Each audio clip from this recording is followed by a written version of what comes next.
Shalom Jemaat Gereja BES, senang sekali saya bisa bertemu dengan Anda semua. Semoga dalam keadaan baik dan sehat. Sebelum kita memulai ibadah kita hari ini, saya akan membacakan informasi mengenai update dari Gereja BES untuk bulan Juli. Sekolah Tinggi Teologi Adi Wacana Surabaya masih membuka pendaftaran sampai dengan tanggal 31 Agustus 2022. Untuk info pendaftaran, silakan Bapak Ibu men-scan barcode yang tampil pada layar. Untuk Bapak dan Ibu bisa mengikuti kebaktian secara online melalui channel YouTube Gereja BES. Saat ini Gereja BES sudah mengupload lebih dari 1.200 video. Silakan Bapak dan Ibu bisa bagikan bagi kerabat, saudara, atau rekan Anda sekalian. Dan untuk jadwal ibadah, silakan diakses melalui official Instagram Gereja BES, yaitu bestchurch.official atau melalui Iwarta Gereja. Kabar gembira untuk Bapak dan Ibu, selain dari channel YouTube, Bapak dan Ibu juga bisa mengikuti kebaktian online kami di Metaverse. Diadakan setiap hari Kamis pukul 19.00 waktu Indonesia Barat. Untuk info lebih lanjut, silakan kunjungi akun Instagram kami. Selain itu, Gereja BES juga hadir di platform TikTok. Bapak dan Ibu bisa mengakses renungan-renungan singkat kami di platform TikTok dan juga musik-musik yang dapat membangkitkan iman kerohanian kita. Silakan Bapak dan Ibu bisa follow, like, dan juga share agar kita semua bisa menjadi berkat bagi sesama. Melalui video berikut, kami juga mengajak Bapak dan Ibu untuk berpartisipasi atau ikut dalam kebaktian kami via Zoom. Mari kita saksikan videonya. Shalom, kami sudah menyelesaikan KKR hari kedua yang luar biasa di The Sealer Bootcamp, yaitu di Bukit Doa Immanuel di Tretes. Luar biasa, saudaraku, antusias mereka sangat luar biasa. Sampai hari ini menunjukkan pukul 9 malam, dan mereka sangat luar biasa untuk mendengarkan firman Tuhan. Karena itu kami juga mengharapkan untuk Bapak Ibu juga boleh mengikuti program doa malam Gereja BES yang diadakan setiap hari Selasa dan Kamis pukul 21.30 via Zoom.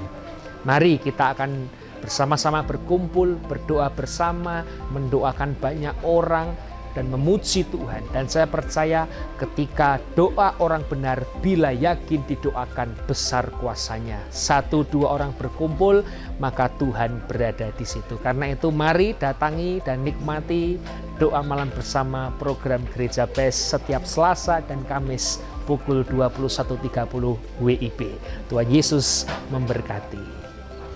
Bagi Anda yang rindu memberikan persembahan atau perpuluhan, bisa menggunakan barcode yang tertera pada layar.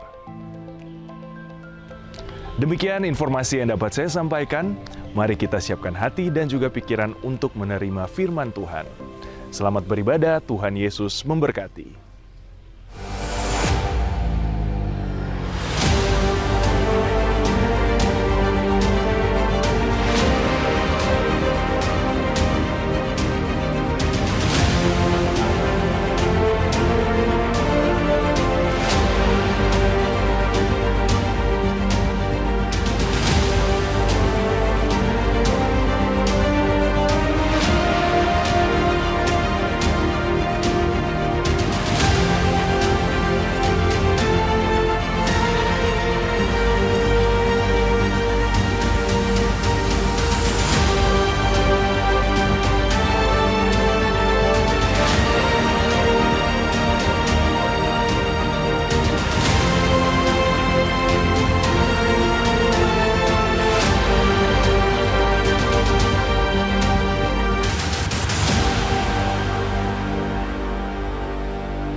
Saudara-saudaraku yang dikasihi Tuhan, Shalom.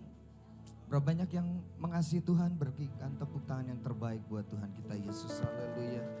Mari saya undang semua kita bangkit berdiri, sama-sama kita datang di hadapan Tuhan. Satu hati kami mau berdoa di hadapan-Mu ya Tuhan, mengucap syukur buat hari ini. Terima kasih buat kasih setia-Mu yang besar dalam hidup kami. Kami percaya Engkau hadir di tengah-tengah kami. Engkau layak terima pujian dan penyembahan kami. Terima kasih Bapa, Kau yang pimpin ibadah ini. Hanya di dalam nama Tuhan Yesus kami berdoa dan mengucapkan syukur. Yang percaya dan diberkati sama-sama kita katakan amin. lagi tepuk tangan yang terbaik buat Tuhan. Silakan duduk saudara yang dikasih Tuhan.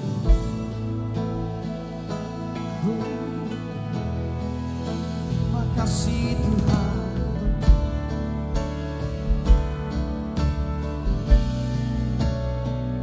Mari sama-sama kita datang ke hadapan.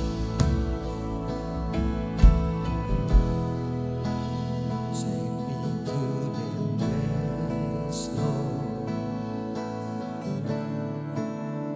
where there's nothing else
datang menyembah Tuhan.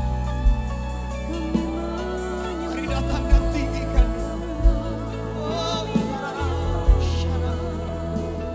haleluya.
Come Holy Spirit, fall in this place.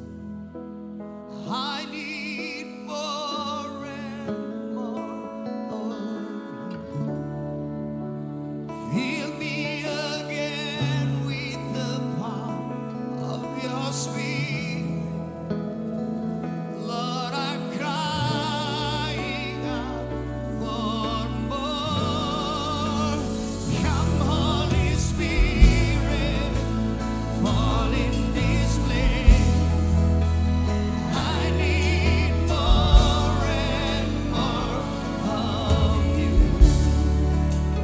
Fill me again with the power of your Spirit. Lord, I'm crying out for. Let's sing. Come Holy Spirit, oh, hallelujah.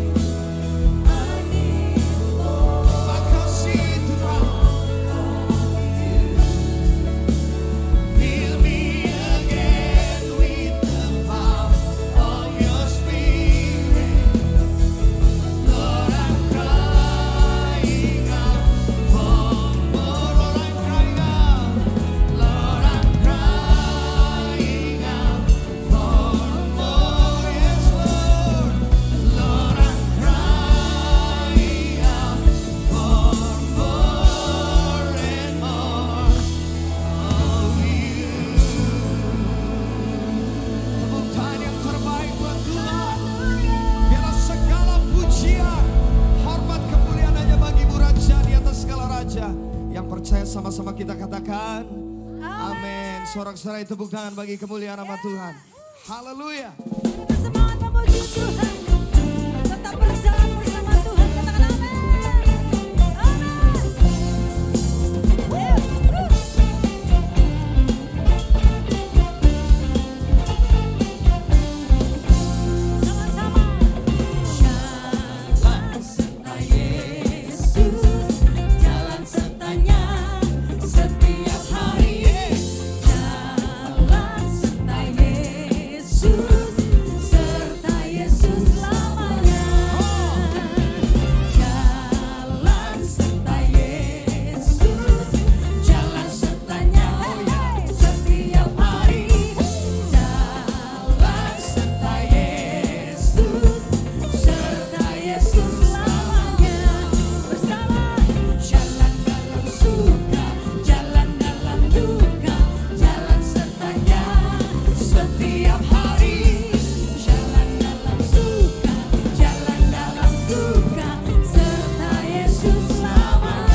Suaranya mana lagi?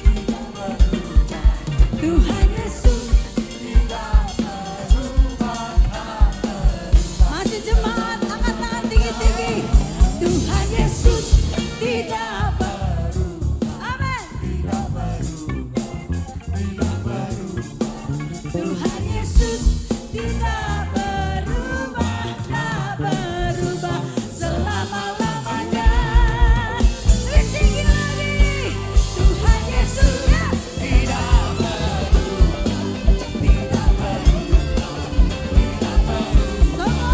Tuhan Yesus tidak berubah, tak berubah selama-lamanya. Sekali lagi. Tuhan Yesus tidak berubah. Amin. Tuhan Yesus tidak berubah, tak berubah selama-lamanya. Tuhan Yesus tidak berubah, tak berubah selama-lamanya. Lagi. Tuhan Yesus tidak berubah, tak berubah selama-lamanya. Amin.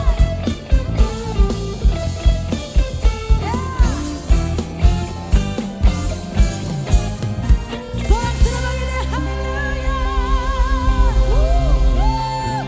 Haleluya. Haleluya. Amin.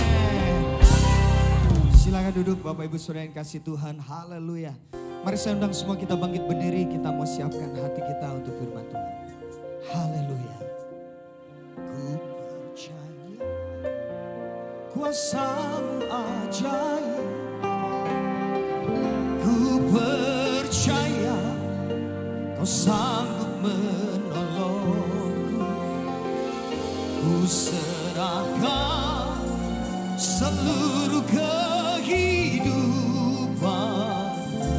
sampai ku melihat mujizat nyata dalam hidupku.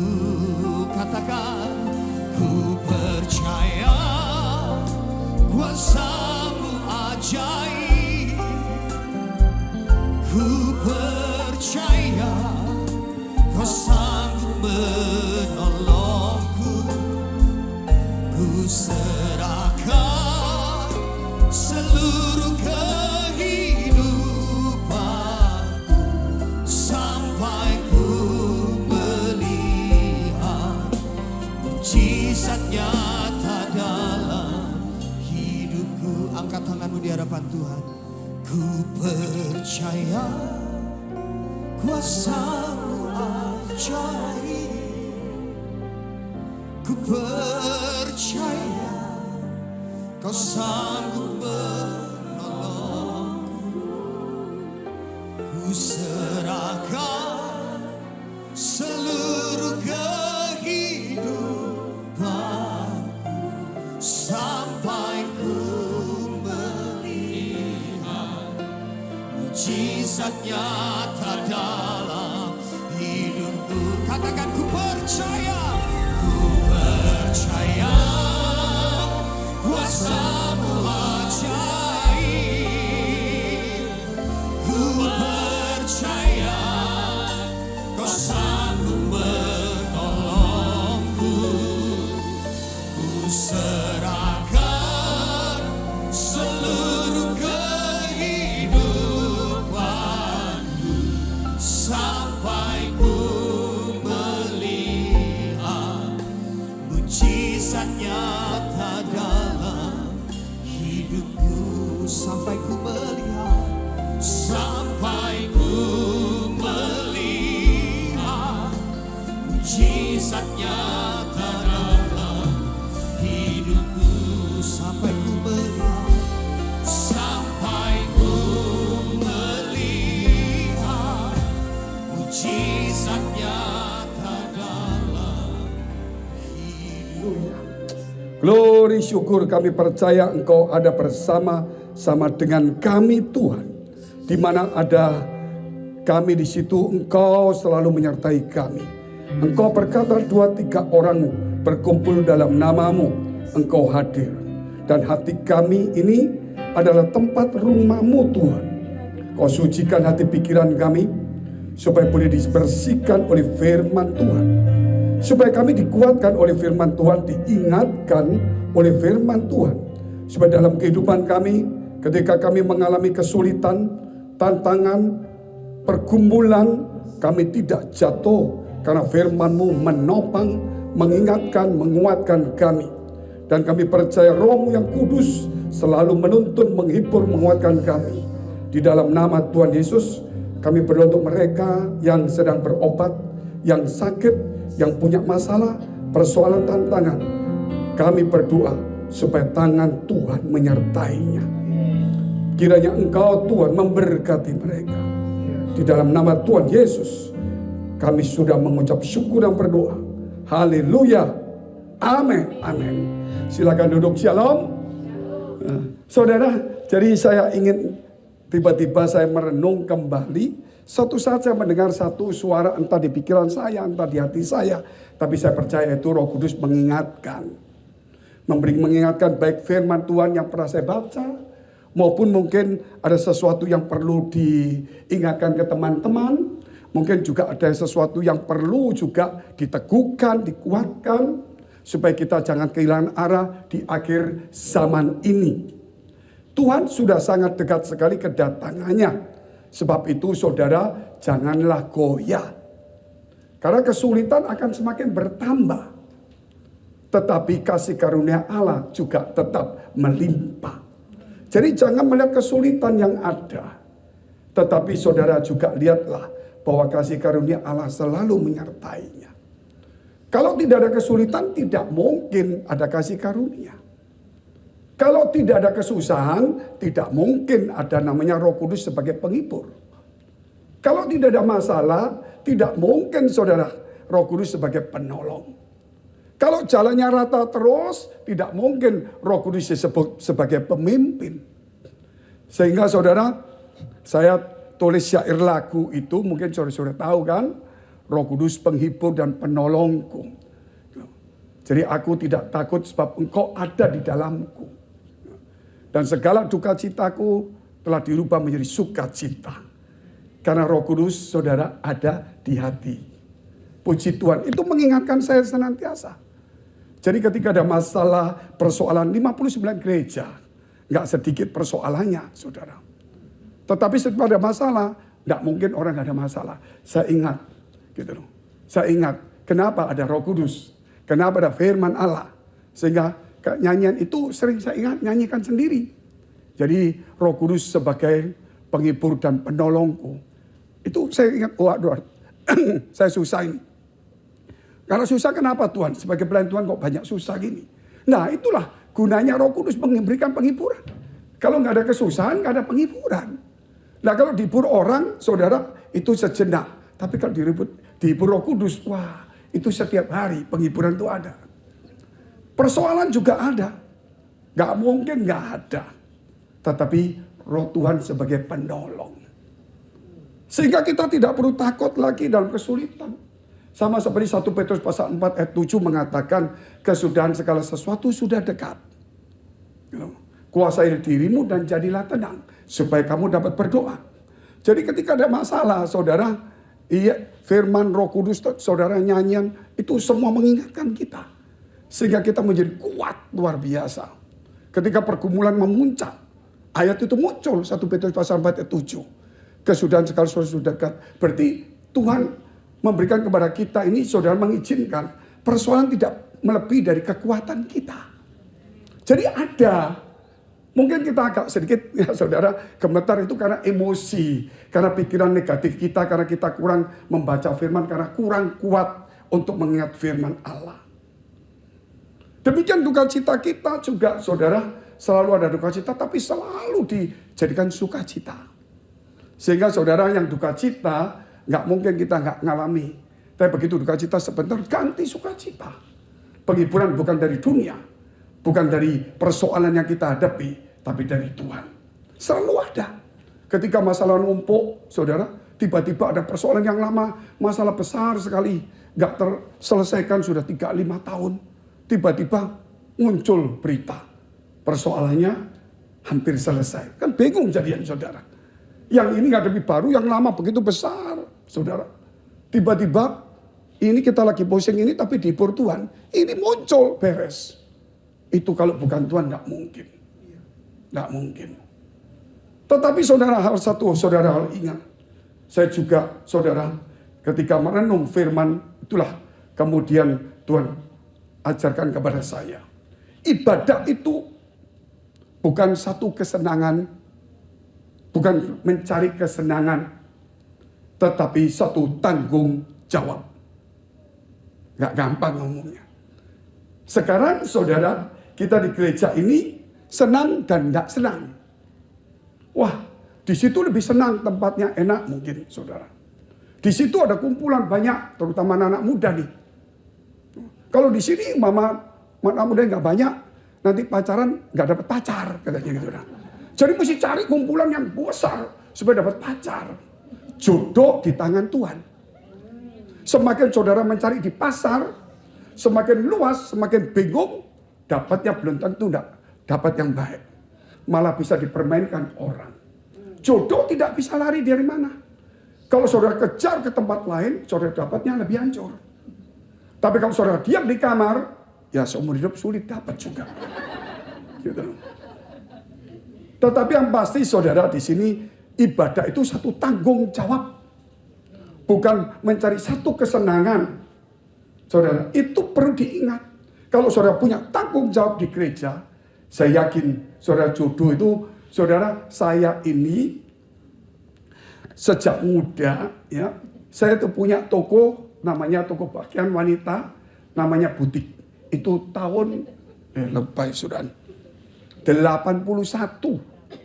Paling ramai seluruh Surabaya. Cewek cantik, muda, tua semua datang semua. Loh bener jam 10 pagi sampai jam 4 toko tutup tuh full perempuan semua. Karena ada perempuan cantik muda, kok ini bagaimana, bagus enggak saudara? Saya nilai kurang bagus itu gini saudara. Bayangin ada sampai orang yang minta begini, tolong ya bajunya diantar ke rumah cantik-cantik saudara. Ya saya naik sepeda motor aja, enggak naik mobil, saya kirim aja gitu saudara. Kirim, sengaja mau kenalan saya kirim biasa gitu. Gak ada masalah, cantik, saya pergi Hong Kong, pergi mana-mana. Dapatnya orang satu kampung. Saya tidak mengira itu isi saya di sini loh ya. Gitu. Muter-muter mulai saudara saya sudah kenal sini, Jakarta semua. Gitu loh. Dapatnya satu kampung. Satu gereja. Gitu. Gereja kuno lagi. Apa? Wanitanya cuma 5, lakinya 4 loh saudara. Dapatnya di situ. Jadi saya ingatkan anak-anak muda, selalu ada berkata begini, kalau gereja jemaatnya cuma laki-lakinya, perempuannya cuma 7, pindah aja. Cari yang ribuan, dapatnya tawon. Saudara tahu lebah-lebah. Karena saudara tidak tahu. Dan saya melihat itu banyak juga anak-anak muda pergi ke tempat-tempat yang banyak itu, kan tidak ter-screening. Dan ada laki-laki yang kaya, naik mobil sport, saudara kan rebutan semua. Dan ternyata dipermainkan. Nah yang laki-laki muda yang punya duit, ya nggak mau cari yang begini. Karena diawasi juga. Dan dia mau cari yang nggak diawasi. Cari mangsa. Makanya bukan berarti tidak boleh saudara tempat itu. Tapi saya kembalikan ibadah adalah satu bentuk tanggung jawab. Amin. Tepuk tangan dulu Tuhan. Nah kita lihat dulu. Matius 14 ayat 22 sampai dengan 33. Sesudah itu Yesus segera memerintahkan murid-muridnya naik ke perahu dan mendahuluinya ke seberang. Sementara itu ia menyuruh orang banyak pulang. Dan setelah orang banyak itu disuruhnya pulang, Yesus naik ke atas bukit untuk berdoa seorang diri. Ketika hari sudah malam, ia sendirian di situ. Perahu murid-muridnya sudah beberapa mil jauhnya dari pantai. Dan diombang-ambingkan gelombang karena angin sakal. Kira-kira jam 3 malam datanglah Yesus kepada mereka berjalan di atas air. Ketika murid-muridnya melihat dia berjalan di atas air, mereka terkejut dan berseru, itu hantu. Lalu berteriak-teriak karena takut. Tetapi segera Yesus berkata kepada mereka, tenanglah, aku ini jangan takut. Lalu Petrus berseru dan menjawab dia, Tuhan, apabila engkau itu suruhlah aku datang kepadamu berjalan di atas air. Kata Yesus, datanglah. Maka Petrus turun dari perahu dan berjalan di atas air mendapatkan Yesus. Tetapi ketika dirasanya tiupan angin, takutlah ia dan mulai tenggelam. Lalu berteriak, Tuhan, tolonglah aku. Segera Yesus mengulurkan tangannya memegang dia dan berkata, hai orang yang kurang percaya, mengapa engkau bimbang? Lalu mereka naik ke perahu dan angin pun redalah. Jadi pertama saudara kita melihat hal ini, yaitu ketakutan. Di dunia ini tidak ada yang namanya tidak takut. Banyak uang takut, kurang duit takut, semua takut saudara. Sebab itu, saudara, perlunya sebelum ketakutan itu datang, Tuhan sudah melihat bahwa mungkin kita akan mengalami ketakutan. Sehingga dia datang dengan cara yang ajaib. Tetapi ketakutan itu, saudara, tidak bisa melihat jalan keluar yang Tuhan berikan. Malah melihat jalan yang Tuhan berikan itu sepertinya ancaman. Karena ketakutan. Makanya Tuhan selalu berkata, jangan takut. Karena dia menyertai kita. Takut sama Tuhan boleh. Banyak orang berkata, Pak, kalau takut sama Tuhan berarti masuk gereja gemeter-gemeter gitu Pak. Keringat dingin. Itu takut sama setan. Takut sama Tuhan bukan berarti menghadap Tuhan ketakutan gemetar. Saudara, tapi takut akan Tuhan itu menjauhi kejahatan. Saudara, belajar untuk menjauhi kejahatan dan mulai kita hidup mengikuti firman Tuhan. Sehingga kalau kita mulai melanggar firman, itulah saudara kita harus takut. Nah, ketakutan itu saudara menimbulkan kelemahan dalam hidup kita. Potensi kita tidak akan pernah keluar. Sebab itu ketakutan yang tidak perlu-perlu, harus sering kita membaca firman, supaya ketakutan itu ditenggelamkan. Bukan kita yang tenggelam. Tapi ditenggelamkan di air. Dan kita ada di atas air bersama Yesus. Jangan sampai saudara ketika kita sebagai anak Allah. Seperti Petrus yang melihat Yesus datang mau menolong. Dia masih menganggap hantu. Karena ketakutannya yang berkelebihan. Sebab itu ketakutan itu saudara harus mengatur, mengelola dengan baik. Bahwa apapun yang saya hadapin, ketakutan yang begitu besar, pasti di tengah-tengah persoalan masalah badai, pasti ada Yesus di dalamnya. Amin. Sehingga saudara melihat masalah itu objektif. Nggak selalu melihat bahaya, juga bukan selalu berkat. Tetapi ada rencana Allah. Makanya saya tulis buku itu masalah adalah berkat. Kalau kita saudara mau mengizinkan supaya kita ini belajar dari masalah itu. Bahwa setiap masalah yang datang itu melatih iman kita. Supaya kita lebih dewasa.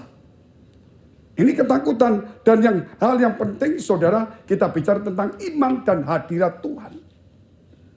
Kita bicara iman, kalau imannya kuat, ketakutan akan menurun. Kalau imannya menurun, ketakutan akan semakin kuat. Makanya ketika kita takut, kita baca firman. Ketika kita baca firman, ketakutan akan turun. Saudara, iman akan naik. Tapi kalau ketakutan kita nggak baca firman, saudara, terus kita dengarkan ketakutan terus, dengar terus, dia akan menjadi besar. Dan akhirnya kita menjadi kerdil. Nah ini yang perlu saya pikirkan. Sehingga hari ini saudara, kenapa saya melihat di Surabaya ya, itu khusus taman kota. Jalanan-jalanan di kota-kota Surabaya itu sampai dibuat pre-wedding. Di jalanan loh. Kenapa? Karena sejak 5 tahun yang lampau, itu memang kota Surabaya itu saudara, semua jalanan, taman-taman yang ada itu dibikin profesional. Jadi bagus, pokoknya di sini beli 5 juta, 3 juta, pokoknya ada tukang tamannya. Kalau saudara lihat itu, seluruh Indonesia, kalau untuk jalanan taman, mungkin ada yang lebat, tapi ini terawat rapi. Saudara. Karena memang sampai ada private juga, saudara. Jadi parkir di pinggir, di tengah-tengah jalan itu. Di tengah-tengah, kiri kanan ada jalan, tengah ada taman, di situ bagus-bagus. Saya lihat kenapa taman yang mahal itu setiap minggu selalu dipotong tanamannya. Kan tanamannya saudara dipotong. Kenapa? Itu namanya dirawat. Ketika tanaman itu dibuat bulat, saudara, tidak sampai 5-6 hari dia mulai muncul yang tidak bulat. Kalau diteruskan jadi liar. Kalau diteruskan dahannya jadi keras. Kalau keras motongnya susah. Mesti pakai gergaji. Sehingga setiap minggu tukang taman itu datang. Padahal bentuknya masih bulat, cuma ada yang liar-liar. Dipotong. Kadang dibuat kotak, saudara. Supaya apa? Supaya rapi dan bagus. Demikianlah iman kita ini juga, saudara. Setiap minggu iman kita itu harus dirawat. Kalau iman kita tidak dirawat akan liar. Gitu. Oleh firman Tuhan supaya apa? Supaya imannya itu berbentuk. Bukan berbentuk bulat, bukan. Maksudnya berbentuk sesuai dengan apa yang Tuhan mau. Supaya iman itu saudara sesuaikan. Sehingga setiap saudara punya masalah, imannya itu kalau sesuai dengan masalah itu, maka kita akan menghadapi masalah dengan mudah. Nah, iman itu perlu dirawat. Kalau tidak dirawat, tidak bisa seperti tanaman. Setiap minggu, saya ngerti firman, Pak. Saya tahu, saya sudah sekian puluh tahun. Tetapi saudara setiap minggu tetap dirawat. Kadang mungkin dibentuk kotak, kadang dibentuk segitiga. Tergantung dari yang merawatnya. Dan inilah saudara supaya kita ini menjadi taman Tuhan. Setiap orang dibentuk setiap minggu. Mungkin hari ini saya agak bulat, saudara. Saudara mungkin agak kotak. Lusa saya agak sedikit kotak, saudara bulat. Sesuai dengan supaya kombinasinya itu. Tetapi yang pasti semuanya indah. Amin. Kalau saudara punya iman yang hebat, tapi tidak dirawat, wah bisa mujizat, bisa ini. Tapi kalau nggak dirawat, akhirnya jadi liar. Yang muncul adalah talenta dan karunia. Karakter tanamannya tidak kelihatan. Paham saudara ya? Jadi yang lihat itu cuma, tanaman ini sebenarnya mahal loh. Cuma sayang ya, saudara. Memang lebat, wah hebat, subur. Gitu loh. Tapi tidak terawat. Demikianlah banyak orang yang seperti itu. Karena karunia, talentanya berkembang, tidak diikuti dengan karakter hidupnya. Jadi karakter manusianya, karakter tanamannya kan ada. Bonsai kan punya karakter sendiri. Setiap tanaman punya karakter. Jangan sampai saudara, karakter kita sebagai anak Allah itu hilang di tengah jalan. Sebab itu kita punya iman. Ingat saudara, iman itu bisa naik turun. Kita perlu rawat. Dan musuh daripada iman, musuh besarnya, tadi saya sudah kasih tahu ketakutan ya. Tapi musuh paling besar adalah kebimbangan, keraguan-raguan. Sebagaimana kita lihat Petrus tadi, dia punya iman, asalnya takut juga gak takut. Punya iman, dia berjalan di atas air. Sudah jalan dia. Sudah jalan. Tapi sayangnya, bimbang. Ragu-ragu. Sehingga dia tenggelam. Padahal imannya satu itu naik, up. Dalam waktu sekian detik saja bisa down. Iman itu naik turunnya cepat sekali. Lebih cepat dari kurs rupiah. Saudara, lebih cepat dari kurs rupiah. Kurs rupiah belum turun, iman kita sudah turun dulu. Iya, berita apa saja membuat seperti itu. Jadi itu saudara kita harus hati-hati. Iman tuh, jangan berkata hari ini aku kuat. Petrus pernah ngomong, aku kuat. Tapi Tuhan ngomong, sebelum ayam berkokok, kamu sudah menyangkal aku 3 kali. Oh enggak, saudara. Tapi tetap dia akhirnya menyangkal. Sebab itu saudara, kalau hari ini kuat, pertahankan. Karena dia akan tiba-tiba turun drastis. Kenapa? Kebimbangan. Keraguan-raguan adalah musuh terbesar. Sebab itu saudara, Kita lihat Yakobus 1 ayat 6 sampai dengan 8. Yakobus 1 ayat 6 sampai. Hendaklah ia memintanya dalam iman dan sama sekali jangan bimbang. Sebab orang yang bimbang sama dengan gelombang laut yang diombang-ambingkan kian kemari oleh angin. Orang yang demikian janganlah mengira bahwa ia akan menerima sesuatu dari Tuhan. Bimbang atau ragu-ragu. Sebab orang yang mendua hati tidak akan tenang dalam hidupnya. Ada persoalan selalu ada. Tapi Tuhan penolong penghiburku. Ada kesulitan? Ada. Tapi Tuhan akan memimpin jalanku. Ada duka cita? Pasti ada.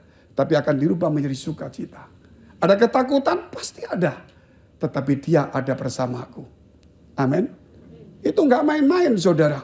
Mengingatkan terus. Kejadiannya begitu berat sekali. Ingat kesudahan segala sesuatu sudah dekat. Jadilah tenang, kuasailah dirimu dan jadilah tenang. Supaya kamu dapat berdoa. Ketika kesulitan memuncak, pasti sudah dekat pertolongan Allah. Jangan mengambil keputusan sendiri. Ya kebimbangan itu, keraguan-raguan itu yang membuat kita hancur. Saudara, itu musuh paling besar. Jadi kalau saudara hari ini, saudara ke gereja, mungkin terganggu dengan seseorang. Teman kita mungkin dari saya sendiri. Mungkin karena salah paham dan sebagainya, bisa saja. Saudara mau terganggu. Mungkin saya yang salah. Bisa saja, dua-dua nggak salah. Seandainya taruh saya yang salah. Terus saudara sakit hati nih. Nggak mau dengar firman lagi. Malas ke gereja. Saya mau tanya. Yang rugi saya atau dia? Nah, sudah. Yang salah mungkin saya. Tapi yang rugi dia. Yang salah itu Pak Fengki, Pak Fengki itu begini, Pak. Ini. Saya nggak ke gereja. Yang salah Megang Fengki. Yang rugi dia. Betul nggak saudara? Buat apa saudara? Kalau saudara mau dagang, oh kamu salah ya. Tapi saya rugi nggak apa-apa, yang penting kamu salah. Ya mendingan nggak usah dagang. Betul nggak saudara? Buat apa saudara nyalakan orang? Tapi kalau saudara rugi. Kalau saudara bisa nyalakan orang, kalau saudara untung nggak apa-apa. Tapi nggak ada orang yang menyalakan orang bisa untung. Pasti dia akan rugi. Karena waktu nyalakan orang, dia membenarkan diri. Dia merasa sebagai korban. Nah kalau korban, akhirnya dia mulai sakit hati, kecewa. Disitulah dia mengalami kerugian. Sehingga di gereja itu, saudara, adalah bentuk tanggung jawab. Bukan senang, saudara. Tanggung jawab. Saudara mungkin akan mengalami gesekan, persoalan, tantangan di gereja. Tapi kalau saudara mundur umpama dari kehidupan rohani sama Tuhan, yang rugi saudara. Gitu. Jadi mari kita bangun. Saya sambil menanti ibadah, karena saya berangkatnya pagi saudara. Pagi-pagi saya ibadah jam 8:30. Jam 7 sudah ada yang khotbah. Saya berangkat 7:30. Wih. Saya masuk di gereja, ya di Surabaya itu, parkir penuh. Ibadah kan pagi kan penuh. Jadi nggak bisa parkir mobil. Saya jalan dulu deh. Tunggu ibadah kedua selesai. Saya cari jalan-jalan besar itu kan, saudara, parkir nggak enak nih. Kan jalanan besar. Saya masuk di jalan kecil, ya ternyata pinggir itu tempat tentara. Asrama tentara atau tempat apa, kodim atau apa, saya nggak tahu saudara. Wah itu tenang, jalannya kembar tapi kecil. Saya di bawah pohon situ, saya duduk-duduk. Maksudnya di mobil, saya baca firman sambil nunggu saudara. Saya lihat itu, tiba-tiba ada pandangan saya begini. Ini tempatnya tentara. Di depan dijaga. Saudara jaga. Terus di posnya ada yang jaga. Dikasih pagar lagi. Saya bilang, wih tentara saja. Dikasih pagar, betul nggak saudara? Dijaga. Nah rumah saya bagaimana? Ini tentara. Di dalamnya masih banyak tentara. Laki-laki senjata semua. Nah kalau di tempat saya, beda saudara. Wah pasti pandangan saudara, kita nggak aman nih. Kalau tentara merasa nggak aman, apalagi kita kan? Tapi saudara kan nggak berpikir begitu. Memikir itu biasa. Sebenarnya saya berkata, siapa yang berani masuk sih di kantor tentara situ atau polisi? Kecuali orang-orang yang kepentingan tapi yang sudah diizinkan, atau orang memang yang agak miring-miring itu, saudara. Nggak ada berani sembarangan masuk semua. Kan ditanyai dulu keperluannya apa. Gitu. Saya pikir, iya, kenapa ya? Langsung muncul kata-kata. Dia bukan merasa tidak aman. Gitu. Sampai ada dijaga tentara itu bukan merasa tidak aman. Karena dia tahu tidak ada maling berani masuk. Tidak ada yang berani masuk. Tapi kenapa dijaga? Di pagar yang kuat. Kadang ada kawat durinya. Dikasih selokan. Dikasih pos kiri kanan. Gitu. Dikasih pelang pintu. Kenapa? Saya berpikir iya ya. Nah disitulah saudara rema Tuhan berikan. Itu namanya kita harus berjaga-jaga. Dipelihara. Loh kenapa harus berjaga-jaga? Kan gak ada yang berani ganggu. Tentara itu kantornya tidak ada yang berani ganggu. Tetapi dia jaga, kasih pagar untuk menunjukkan bahwa dia punya musuh. Nah namanya kerusuhan dan kejahatan. Untuk menunjukkan bahwa bukan keadaan ini adalah keadaan kacau, bukan. Bukan keadaan bahaya, bukan. Untuk menunjukkan bahwa dia punya musuh. Musuhnya adalah kekacauan dan kejahatan. Makanya dia pasang seperti itu. Demikian dengan kehidupan kita. Kenapa kita setiap minggu harus ke gereja, baca firman, menguatkan iman kita? Karena kita harus tahu, bukan berarti kita tidak mampu, bahwa kita punya musuh besar, namanya kebimbangan dan ragu-ragu. Ya, amin saudara. Amin atau aman? Nah, kita tahu musuh kita terbesar bukan orang lain yang mengganggu kita. Tetapi kebimbangan, keraguan-raguan kita yang membuat kita goyah. Sebab itu saudara, kita kenapa datang di gereja? Kenapa baca firman? Kenapa melayani? Kenapa puasa? Kenapa doa? Kan sudah aman. Kan Tuhan menyertai kita gitu loh. Ada masalah pun Tuhan akan tolong gitu loh. Saya tahu semuanya. Tapi saya punya musuh terbesar. Yaitu keraguan-raguan dan kebimbangan. Sehingga saya harus membentengi iman saya. Setiap hari saya jaga. Bukan berarti saudara, bukan berarti ada masalah besar. Tidak selalu. Tapi musuh terbesar kita, iman kita adalah keraguan-raguan dan kebimbangan. Haleluya. Kita lihat itu tadi iman goyah karena lihat situasi. Itu poin pertama. Iman goyah karena lihat situasi. Kita lihat hal yang kedua.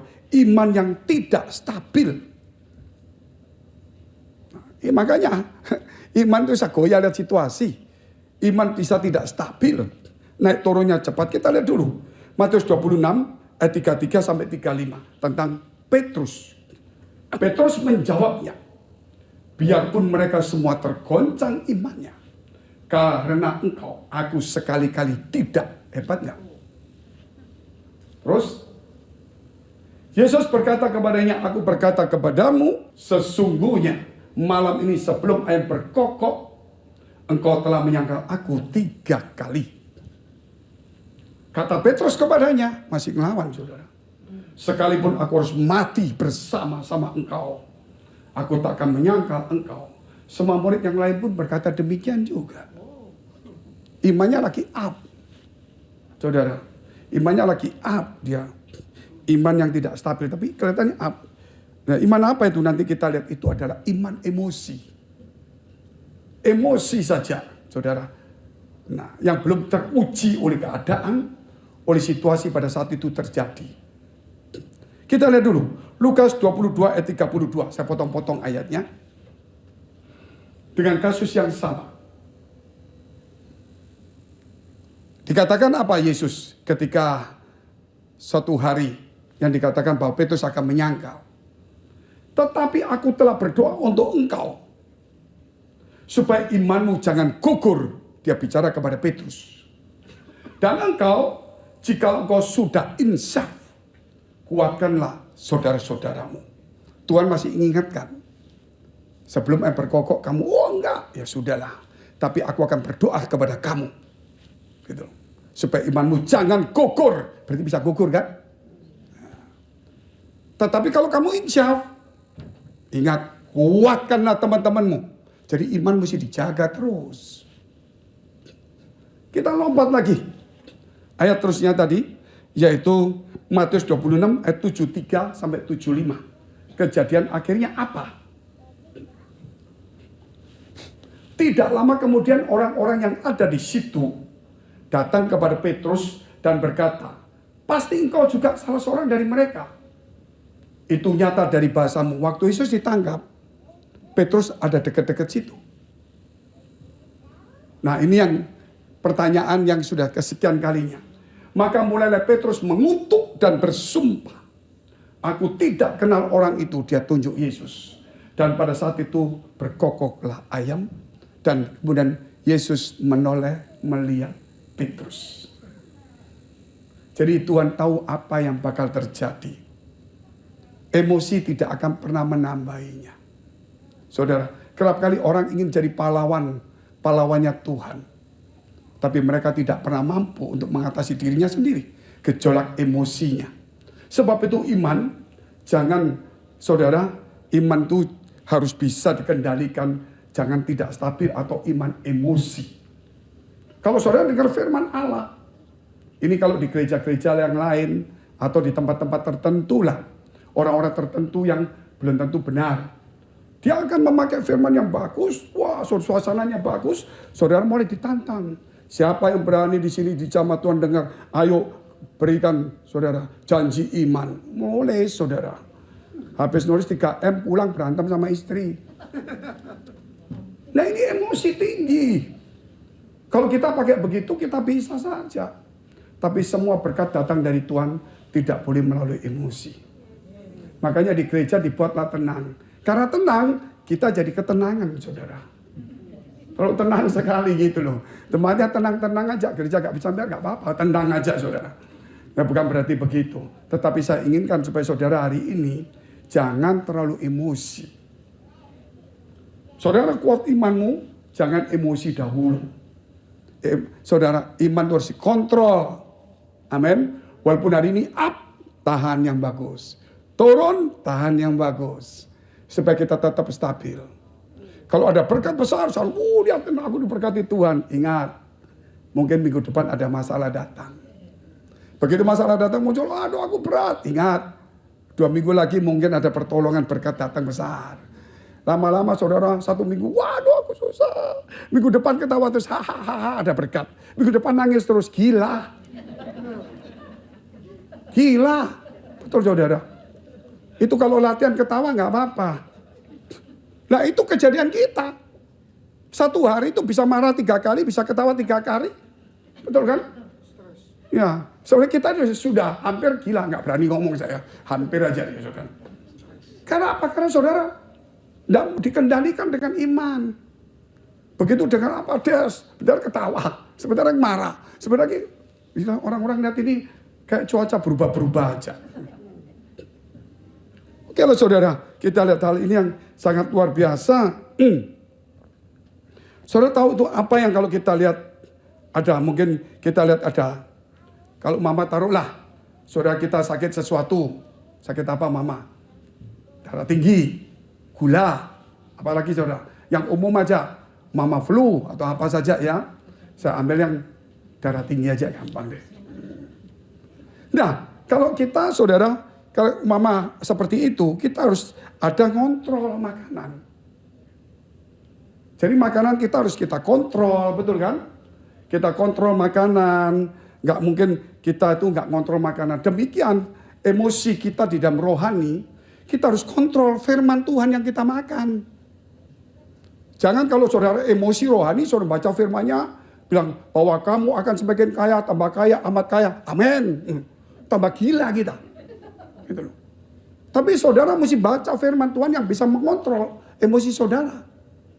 Percobaan yang kamu alami, percobaan biasa tidak melebihi kekuatanmu. Nah, itu memberi kekuatan. Amin. Terus saudara berkata, jangan takut.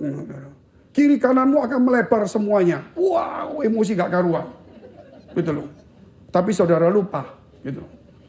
Jikalau kau baik-baik mendengar firman Tuhan dan tidak menyerong ke kiri ataupun ke kanan, maka Tuhan akan memberkati kamu. Dalam arti di sini saudara, kalau kita membaca firman, jangan melihat janji-janji Tuhan yang diingat terus. Betul kan? Janjinya Tuhan bahwa aku akan diberkati, bahwa kini dan sebagainya. Semua janji Tuhan itu ditulis, itu sebelumnya ada hal tertentu yang harus dilaksanakan. Jadi kalau saudara membaca janji Tuhan, saudara akan menjadi emosi imanmu. Tetapi kalau saudara membaca apa yang harus saya lakukan, emosimu akan terkontrol. Saudara darah tinggi, makan yang tidak karuan, tidak ngontrol, ya pecah pembuluh darah kita. Walaupun itu dibutuhkan tubuh kita. Sebab itu saudara kalau kita melihat, saudara baca semua firman Tuhan, janji Tuhan, itu selalu janji itu muncul karena ada sesuatu syarat yang harus kita lakukan. Jikalau kamu baik-baik mendengar suara Tuhan Allahmu dan tidak menyimpang ke kiri ataupun ke kanan, maka kamu akan berhasil di dalam perjalananmu. Jikalau kamu merenungkan Taurat siang dan malam, gitu, dan kau tidak bergaul, duduk bersama atau berdiri dengan orang pencemooh dan sebagainya, maka kamu akan berhasil juga. Hormatilah orang tuamu, maka umurmu panjang dan berhasil. Nah kalau kita lihat berhasil terus, itu nggak usah dipikir, nggak usah dibaca.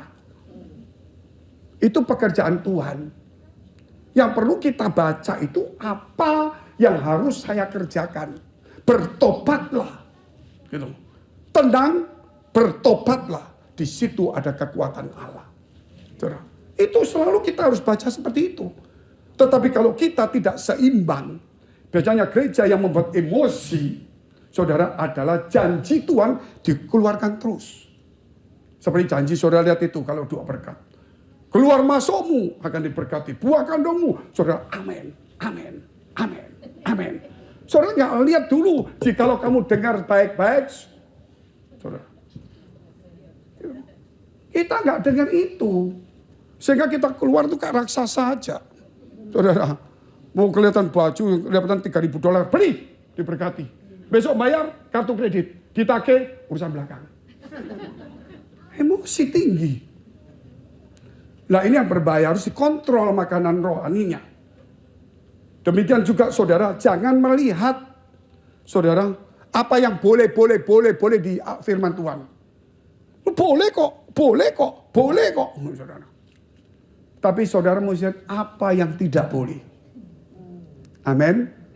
Contohnya bagaimana? Pokoknya saya tidak ngerti.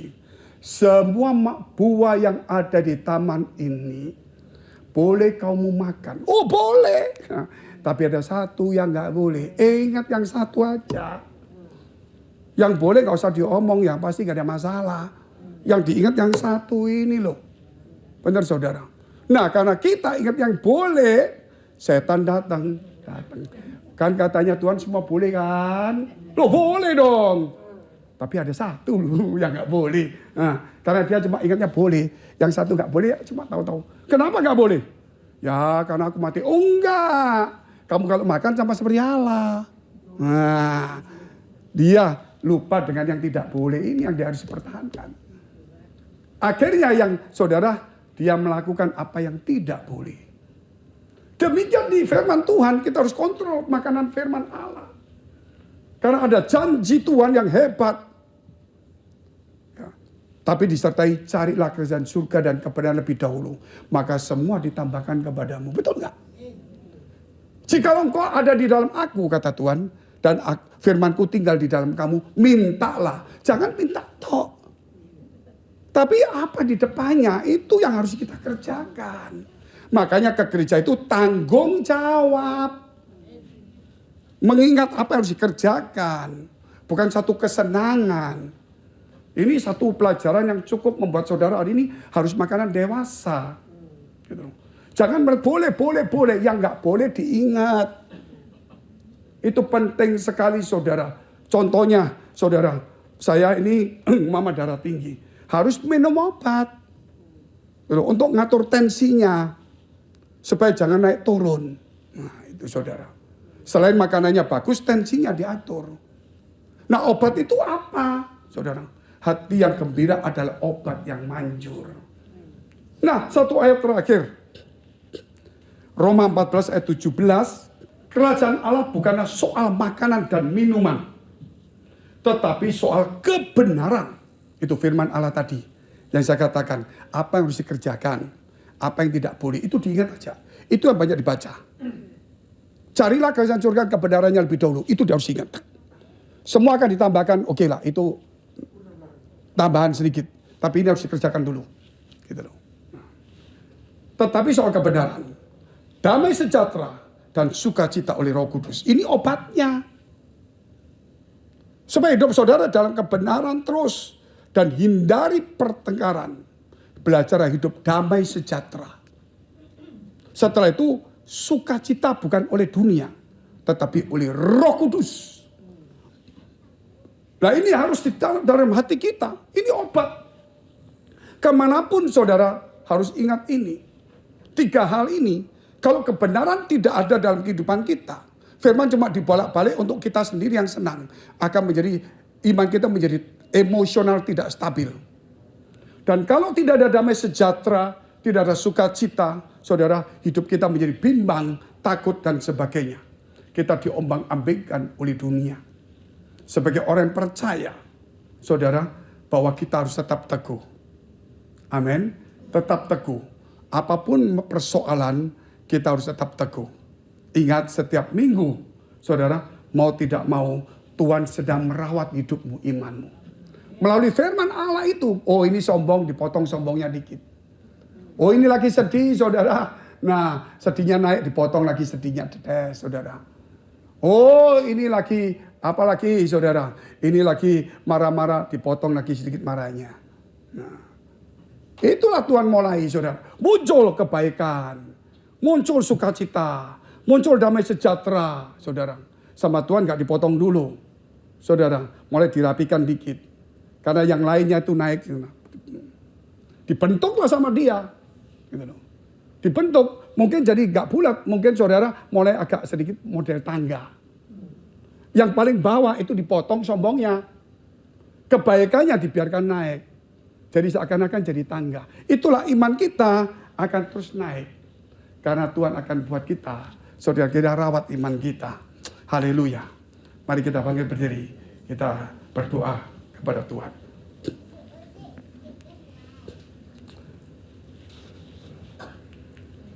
Terima kasih Tuhan atas segala firman Tuhan kepada setiap kami.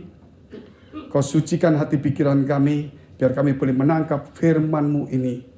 Supaya hati kami boleh dikuasai oleh firman Tuhan. Supaya kami boleh menjadi orang yang dewasa rohani. Saat ini Tuhan, di mana kedatangan Tuhan sudah demikian dekatnya. Sehingga kami Tuhan boleh didewasakan, disucikan, dan dibuat menjadi bijaksana. Mari kita berdoa syafaat untuk semua gereja yang ada di seluruh dunia. Kami berdoa Tuhan untuk semua gereja yang ada di seluruh dunia. Dari hamba Tuhan sampai kepada umat Tuhan. Kiranya Engkau memberkati kami supaya kami menjadi berkat dan hidup kami berdampak. Supaya di mana gereja mereka melayani dan berjemaat dipenuhi orang-orang yang takut akan Tuhan dan tulus hatinya. Kami berdoa untuk semua gereja yang ada di seluruh dunia. Supaya mereka bersatu rukun dan tidak terpecah-pecah. Supaya dunia percaya Yesus adalah Tuhan bagi kemuliaan Allah Bapa di surga. Demikian gereja di mana kami menggembalakannya. Gereja Blessing in the Spirit. Kami berdoa Tuhan untuk setiap persembahan yang dipersembahkan umat-Mu.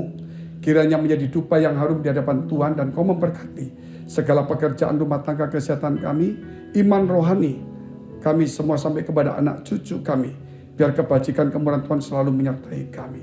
Mari dekapkan kedua tanganmu di dadamu. Karena untuk menerima berkat itu mudah dan pasti. Namun kerap kali hati kita tidak tahan uji menjadi kikir, sombong, sibuk. Sebab itu firman Tuhan berkata, jagalah hatimu dengan penuh segala kewaspadaan. Karena dari situlah terpancar kehidupan. Jadilah berkat dan terimalah berkat rahmat anugerah dari Allah Bapa di surga. Di dalam putra tunggalnya Yesus Kristus yang sudah mati bagi dosa-dosa kita. Dan dia bangkit pada hari ketiga sehingga kita punya Tuhan Allah yang hidup. Dan iman kita bukan kepada Tuhan yang mati, Dan dia naik surga menyediakan rumah bagi kita, sehingga kita punya pengharapan yang pasti.